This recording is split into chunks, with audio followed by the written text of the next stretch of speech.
eclipsing world. Hello viewers, some of you must have noticed that we treat different topics most of the time. That's why we are called the open pulpit. We treat every topic. That some are spiritual, some are natural, etc. Today we are looking at hypertension in particular, because as people begin to prepare for next year, some are going to anxious moments that can lead to hypertension. So today I have my colleagues who are here to tell us more about hypertension. And as we normally do, I want each person to introduce himself or herself first, beginning with you, Sylvia. Well, my name is Sylvia. I'm a nurse practitioner in Los Angeles. Hello, viewers. My name is Lloyd. I'm a nurse manager with the city. I'm a registered nurse. So, I've noticed that among people these days, something just happened that you cannot explain. Like a young man having a stroke, something, etc. And I begin to think that shouldn't we begin to discuss and educate our people as to how best to live a meaningful life, good for it, taking the best advantage of whatever science has got to offer us. What is hypertension? Okay. Yeah. Well, hypertension is a condition where which involves blood pressure. Just in a nutshell, we're talking about blood that is being circulated in the body, and at any point where the pressure goes very high with cardinal symptoms that it shows on the person, that is what is known as blood pressure. It is also known as a silent killer because most times people don't know how bad they have that blood pressure, high blood pressure, until it gets to the point where you have to go to the emergency room. Hypertension. Yeah, I agree. Hypertension is the same as high blood pressure. Usually it's diagnosed, usually in asymptomatic people. Asymptomatic means they don't have any symptoms, they feel fine. You go to your doctor's office and they tell you your blood pressure is higher than normal. There is a range. They want it to be less than 130 and 190. So if you go to your doctor's office 3 times in a year and each time your blood pressure reading is more than this range, then you're considered to have hypertension. It just means that your body or the valves are working overtime just to pump blood to circulate and throughout the entire body system. Oh, thank you. You've given us an excellent scientific definition of hypertension. But I love the way Lloyd describes it as silent killer. How does it kill silently? Well, it's known to be the silent killer because most times people walk around not knowing their blood pressure is high. And it's only when, for some reason, you walk into a clinic or, God forbid, it ends up taking you to the emergency room because of extreme pain, and then they realize it. And at that point, you've been running that blood pressure for quite a while. And that could lead to so many cascade of problems, which could even lead up to stroke or death in some cases. So what causes hypertension, Sylvia? Tell us so that people can guard against it. Genetics. So half of the population has hypertension. So Say that again. half of the population is diagnosed with hypertension. Being an older adult over the age of 60, you have a risk. Being black, you have a risk. Is it just an older person's disease? Not necessarily, because younger people can get it. It also happens in pregnancy as well. It's called preeclampsia. It's just, being black, being older, unhealthy living can cause you to have hypertension. Is it manageable? Is it treatable? Yes. What can you do to prevent? Going to your doctor, eating healthy, and a stress-free life. So you can do all of that and still have hypertension because of genetics. Yeah, so why is hypertension prevalent among black people, you said, not other people? Well, it's It's prevalent in other people, but I think it's a little bit higher in Black people. The statistics, I don't know why it's higher in white people. Maybe you have, it's higher in Black people. Maybe brother, you have more information, but it could be because some people don't go to the hospital or go to the doctor's office, so they don't even know they have it. Well, I personally feel it's more prevalent in Blacks because of our genetic code. Everybody has a DNA, and the DNA determines a lot of things, you know. And one of those is also all this disease processes and conditions. And I think, like Sylvia rightly said, genetic causes that, and then that's because we're exposed to a genetic code that makes us high risk to hypertension. Thank you. Are there lifestyles that can account for occurrence of hypertension in people's life? Mm-hmm. Let my people know about it, please. Well, I can speak from the point of view of being a Black person and a Black woman. I think stress contributes a lot to hypertension. Your diet. So if you have a diet that's high in salt, if you're overweight or obese, you're not physically active, if you're not getting enough sleep, that can also contribute to hypertension, especially with your genetics as well. Also, just to add to what Sylvia just said too, talking about the occurrence, what causes high blood pressure. Besides that, our diet, and remember we talked about the pressure of blood in our blood vessels that cause this disease condition. So in cases where your diet, maybe you have a high fat diet, or your blood vessels are clogged. I look at clogging as, you know, you have a big hole, which is normal for blood pressure, but then when it's narrowed due to the clogging of that blood vessel, it narrows and then causes the pressure of blood to be ejected with higher pressure than would have been if it was just a normal thing. And then so many other things. There are a lot of things that could predispose somebody to high blood pressure. And also, like we talked about, the genetics too, and lifestyle. Smoking, that's one, and even consumption of alcohol in excessive amounts could also be a cascade of problems that could eventually lead to somebody being hypertensive. Now, something interests me here. You mentioned high-fat food. How do you mean high-fat? What kind of food are we talking about here?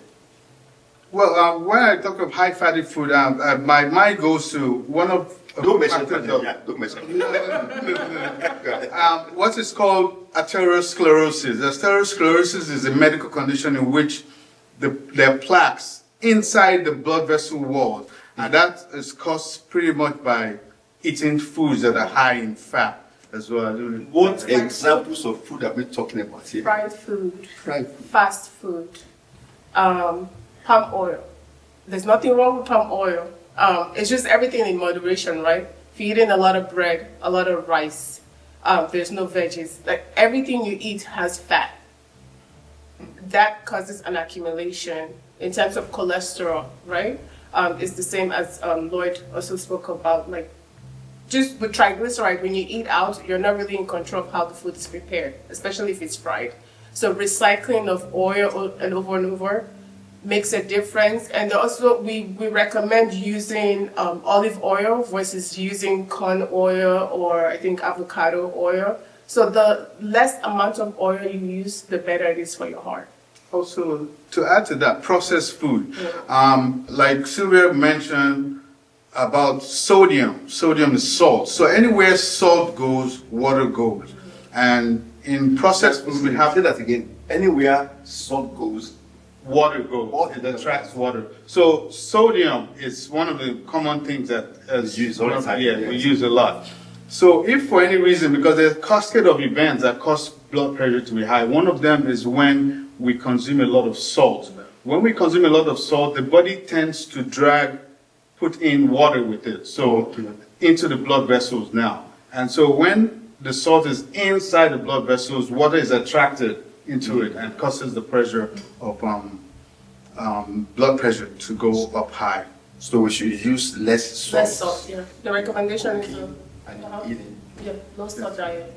People have always talked, about palm oil as if it's a healthy thing to use to cook. It's healthy. It's not bad. It's just in moderation. Everything you cook does not necessarily have to have palm oil. Or, when you cook stew, like the top of the stew is floating in oil, it shouldn't be that way.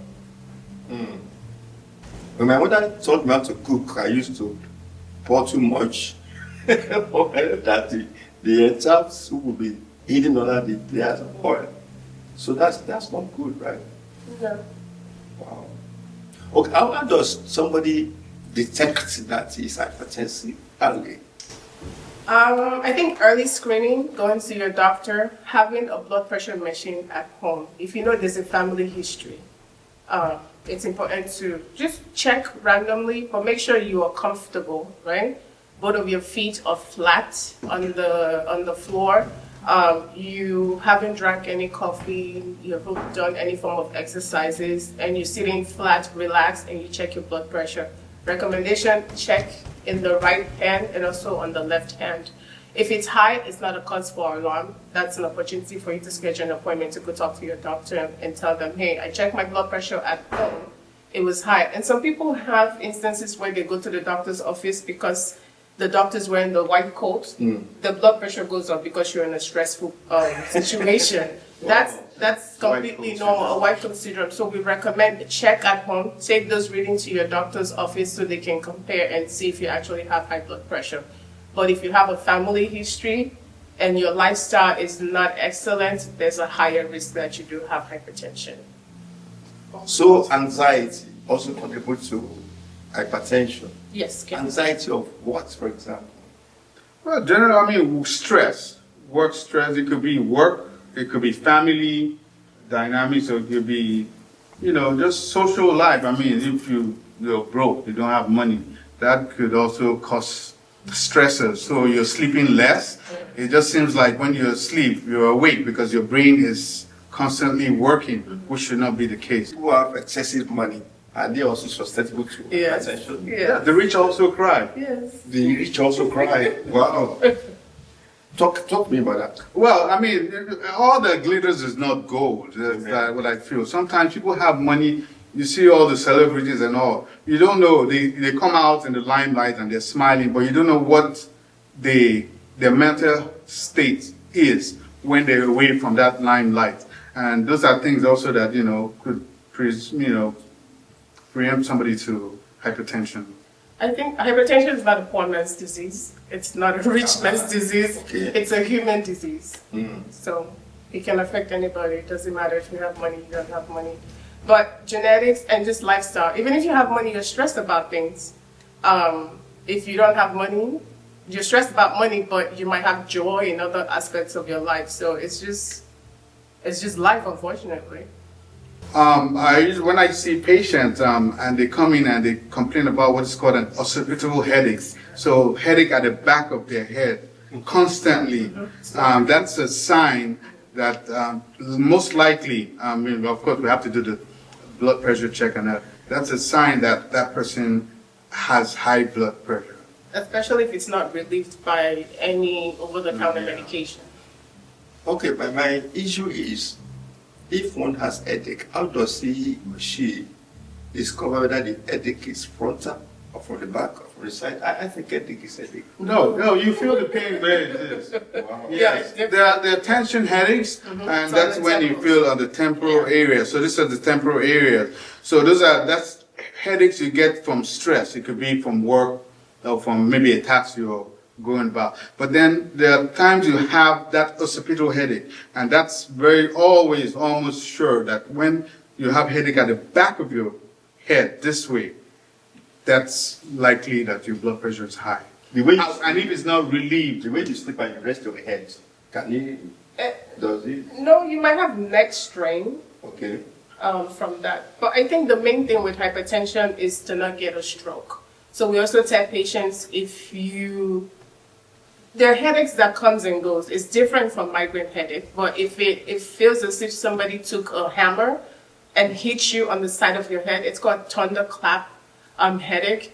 That's that's an important thing to be in the hospital within 5 minutes because you could have a brain aneurysm, and that comes usually from uncontrolled hypertension as well. Okay, let's talk about anxious moments.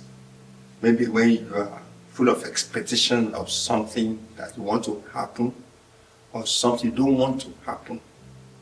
How does one manage that kind of situation? I believe as a human being, we always have to learn to cope. Coping is a mechanism, a natural mechanism for every individual to learn, and that way you avoid being so stressed. I mean, the problem is going to be there, but then, we believe in God, you pray, and then, you release your stressor by learning to cope with that condition and knowing that, well, this is going to change. You talk to yourself or talk to people who are going to encourage you. But coping is a way also to negate all the effects of eventually ending up hypertensive.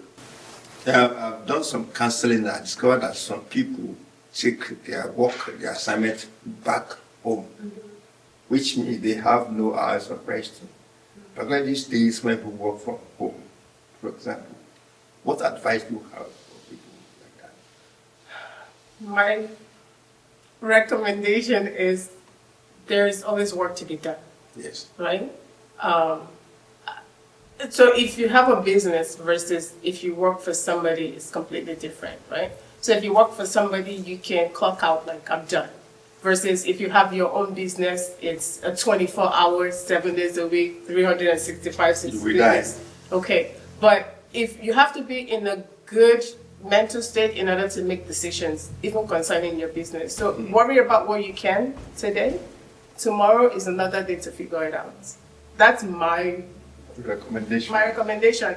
And I think our body is not meant to be in a sustained length or be in a sustained state of being anxious. You're going to get sick. How do people get cancer? Right? Stress, build-up of stress causes multiplication of abnormal cells. So we're talking about hypertension. It also leads to stroke. It can affect your heart. It can cause diabetes. It can affect different aspects of your body. So I think it's important to remember that you are a priority. Take care of yourself first. If you die, life still continues. So the stress that you're worried about today is still going to be here tomorrow. So one day at a time, honestly, that's the only way to go about life. You're always going to hear bad news, but just one day at a time. Viewers, you heard that statement. If you die, life will continue. So don't die before your time. Let's talk about people planning their projections for New Year and that kind of thing. People take stock of what has happened in their going year. They make a projection for next year. What advice do you have for people to be guided, not to just fall into? Well, just like in the sermon today, our wonderful pastor here was like, always try to thank God for the things that you have already so far. Don't try to think about the things that you have lost or you haven't accomplished yet. Think about those things that you have accomplished and be thankful to them and look forward, because when there's life, there's hope. We said thank you for reminding us. What we said was that, first of all, we thank God that you are alive. They are not in the hospital or any that kind of thing. Thank God that all your organs are functioning properly. Just thank God for that. And then, when you want to prepare for the next year or for the future, the Bible says something very profound. It says, be anxious for nothing. Be anxious for nothing, because most of the problems that we had previous year, they are gone. So the problems for this year, they are going, and they're gone already. So whatever you're going to face, you just have to make sure that you love yourself best. What final word do you have for people concerning hypertension before we wrap up this discussion? It's a Bible verse, I don't remember it right now, but it says that the end of a thing is better than the beginning, right? So if you get diagnosed of having hypertension, it is not the end of the world. There are ways to kind of manage it. And the earlier you go to the doctor, the quicker you prioritize yourself. Long term, you have a better outcome, right? If you're not it's okay to have fun, to enjoy yourself while you're young, right? But then when you get older, the consequences of the things that you did as a young person does catch up to you. Sometimes people have kidney disease, they go into dialysis.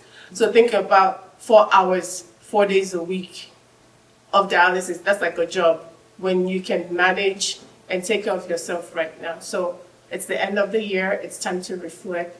Please take time for yourself. Your family will be all right, but you need to prioritize yourself, and your family is going to be fine, and you're going to be fine as well. Amen. Yeah, as you grow older, you just have to be very, you're conscious of things that you eat. And like I've always said, you have a bowl of pounded yam in front of you. Ask yourself, why? Why do I really have to eat this? Because pounded yam is the best food in the But world. essentially, the thing is, primary care. That's what we always encourage. We visit your doctor pretty constantly, so that if there's anything that changes, you can start instead of it waiting till it gets to where you have to end up in the ER first, and they start managing, and then it's more difficult to manage those conditions when you have gone. But then when it's something you're predisposed to that, like genetics, family, just be more conscious of it. The salt is something that we have to be, because most processed foods here have salt. So we have to be very, very conscious about that and try to stay away from that, because that's one of the many ways to become hypertensive. Thank you so much, Lloyd. Thank you so much, Sylvia. My only advice, conclusion, is for you to love yourself. People who live around me let you know that I love myself like no man's business. That's why you see me flying in the air. The eagle has landed, the eagle has landed. And whatever you do, be participatory. To the level of moderation. I go to parties, I see people load their plates for the food they cannot even finish. You don't have to eat like a good science. I mean, just eat enough. That's good for your system, for your body. That's all. And be disciplined, right? Those are things we're talking about. And then worry less. Being worrisome will not solve the problem. So don't die young. In fact, what I find frightening is not even about death. It's about you being reduced to, or being paralyzed. Stroke, all those things we're talking about. That will not be your portion. And so, viewers, again, this is the open pulpit. I will call it the open pulpit because we want people to discuss any topic. We can't preach all the topics from the open church. So if you have any topic you want us to look at, just shoot us a text and we'll take care of that. Dietary, thank you for your attention. God bless you. Emphasizing the truth in an eclipsing